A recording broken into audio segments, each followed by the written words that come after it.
Yo, I was like one of those kids, like when, you know, my mom would say don't touch the kettle, I would still do it. I would fucking burn my hand and my mom would be like, see what I told you. And guess what? The next day I'll do it again. Eventually I learned the hard way, like sometimes it's much better to just listen to people, you know? Like sometimes like when someone tells you something, it's probably for your own good. And my mom had like a really interesting parenting trick, right? Like she would say like, the things she can't teach me are going to be taught in the real world, you know? So if I'm not going to learn my lesson from her, someone is going to kick my ass some way or another. You know what I'm saying? Yo, I got a story to tell you guys. Like when I was a kid, I was incredibly addicted to sugar.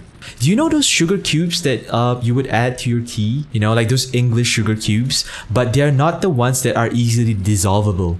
They're like a really hard, like a marble like texture. So my mom would have that shit in a jar, right? Because like she likes to drink tea. I think she gave one to me as a reward, but that was like the biggest mistake of her life because I was hooked. That shit was my fucking heroin. So whenever she would leave for work, and I was around 7 years old at the time, I would like fucking scrounge the whole house to look for that jar of sugar, man. And like she would try to be slick. She would try to hide it at like a really tall like cabinet. I would like stack the stools and chairs on top of each other and try to get at it. I would literally take an entire sugar cube and throw it into my mouth. But like she caught on to it. She called me out and she beat my ass.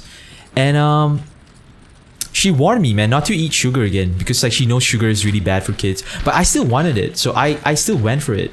Sometimes I would try to control myself because I would say like, you know what, no sugar is worth the ass beating, right? And you know how Asian parents beat their kids? There were days where I couldn't take it, right? I would climb.